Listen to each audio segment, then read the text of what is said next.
Bismillahirrahmanirrahim. Assalamualaikum warahmatullahi wabarakatuh. Pada pertemuan kali ini kita akan membahas tentang sudut dan garis dan sudut. Pada bab 7, yang pertama kita akan bahas adalah hubungan antara titik, garis, dan bidang. Apa itu titik, garis, dan juga bidang? Coba perhatikan gambar berikut. Ini adalah titik, disebut sebagai titik A. Kemudian ini adalah garis, disebut sebagai garis G atau garis RS. Kemudian ini adalah bidang alfa atau bidang KLM.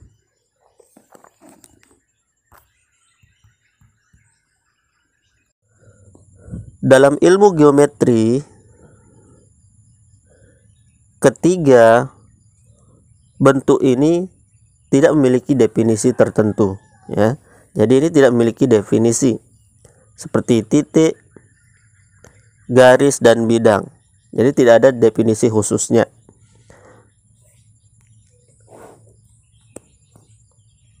Seperti sebuah titik hanya dapat ditentukan letaknya, tetapi tidak mempunyai panjang dan lebar. Jadi titik itu hanya berbentuk noktah saja. Biasanya untuk penamaannya diberi nama huruf kapital, ya, diberi nama huruf kapital atau huruf besar. Misalkan titik A, titik B, titik C, dan sebagainya.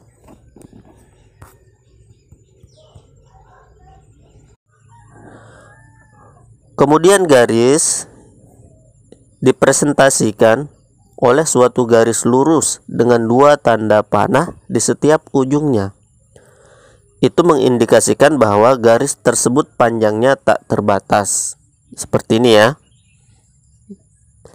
Tanda panah di setiap ujung garis ini menunjukkan bahwa garis ini panjang sekali dan tidak memiliki batas. Garis dapat dinotasikan dengan huruf kecil. Misalkan garis K, garis L, garis M, garis N, dan sebagainya. Tapi jika penamaan garis itu menggunakan nama titik, maka penamaannya menggunakan huruf besar. Misalkan garis RS, garis AB, garis CD, dan lain sebagainya.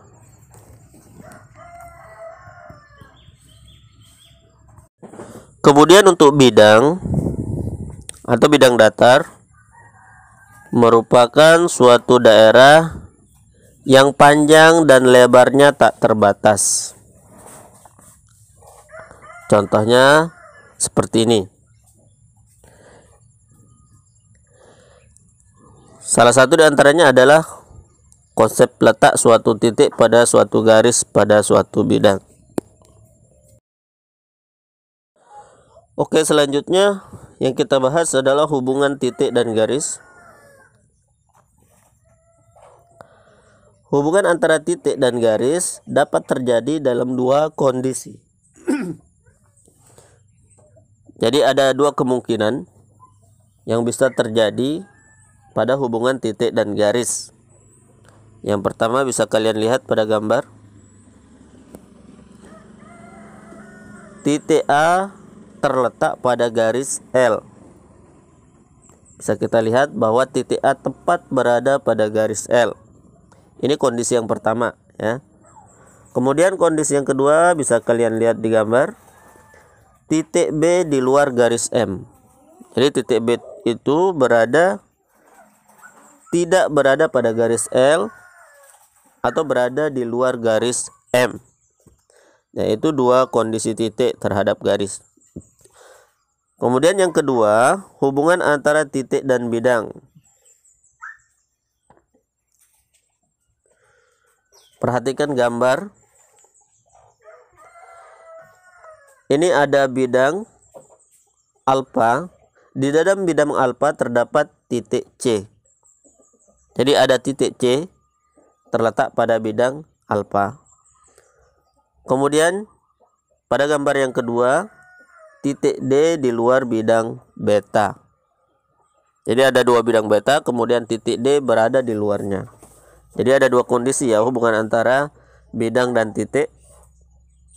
Pertama, titik C berada di bidang alfa, kemudian titik D berada di luar bidang beta. Kemudian yang ketiga, hubungan antara garis dan bidang. Nah, di hubungan antara garis dan bidang ada tiga kemungkinan. Pertama, garis terletak pada bidang. Bisa kita lihat gambarnya. Garis L berada pada bidang alfa. Garis L ini terletak di dalam bidang alfa. Kemudian yang kedua, garis tidak pada bidang. Bisa dilihat di gambar, garis L di luar bidang alfa.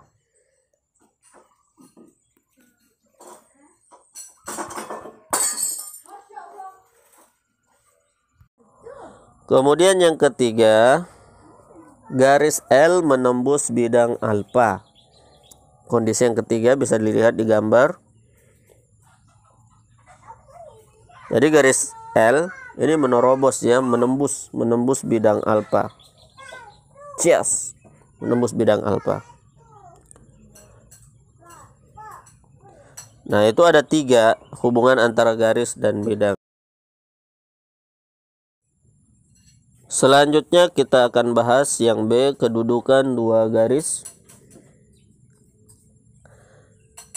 Pada pembahasan kali ini kita akan mempelajari tentang kedudukan dua garis, baik dua garis sejajar, dua garis saling berpotongan, dua garis saling berhimpit pada bidang, dan lain-lain.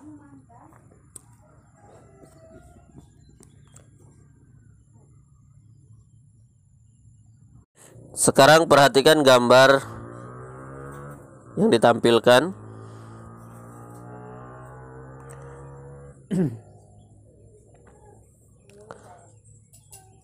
Gambar pertama, ada dua garis terletak pada bidang alfa. Garis A dan garis B merupakan dua garis yang tidak sejajar dan berpotongan. Ya, kondisi yang pertama, ada dua buah garis berada di bidang alfa, yaitu garis A dan B. Garis A tidak sejajar dan berpotongan. Gambar yang kedua,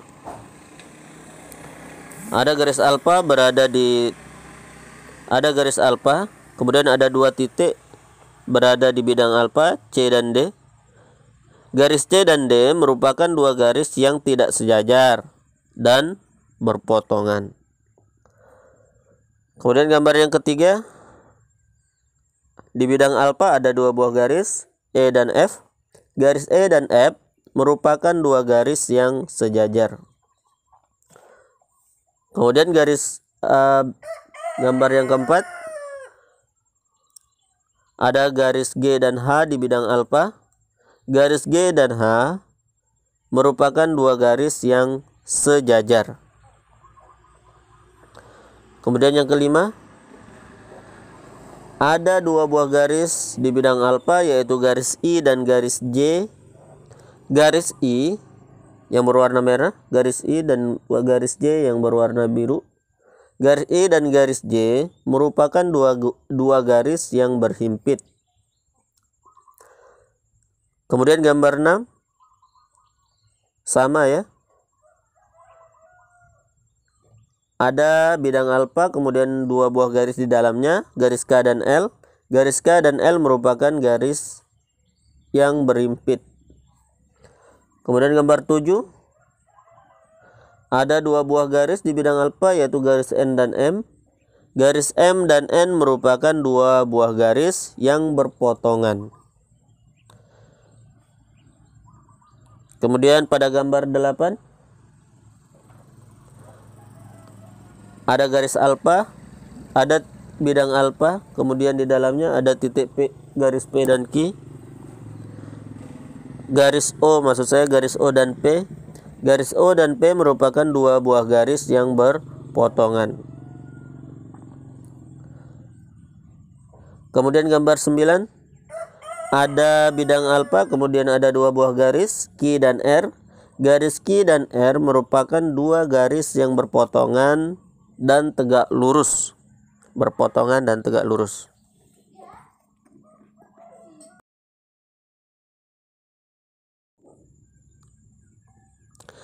Oke, sekarang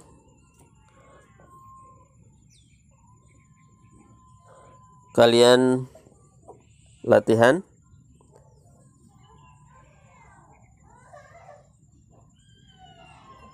Pertama ini, perhatikan gambar berikut.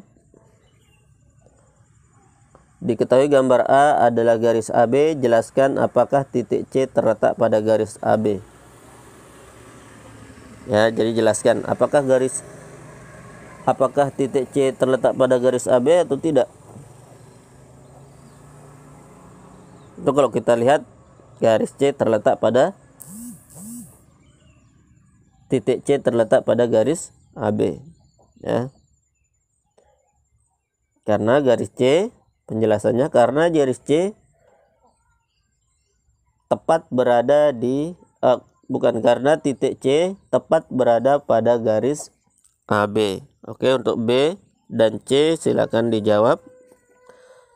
Kemudian soal yang kedua ini, perhatikan gambar berikut.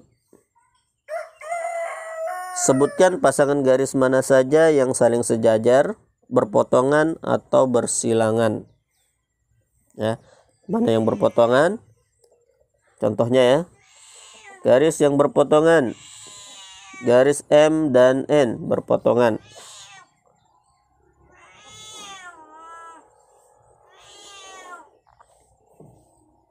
Atau bersilangan. Kemudian soal selanjutnya, ini, perhatikan gambar berikut, tulislah semua pasangan garis yang saling sejajar.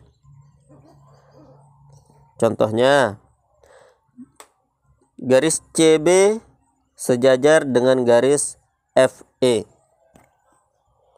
Nah, selanjutnya ada banyak pasangan garis di situ yang sejajar. Yang diambil yang sejajar aja ya, bukan yang berpotongan. Oke, silakan diselesaikan, dikumpul secepatnya. Terima kasih. Assalamualaikum warahmatullahi wabarakatuh.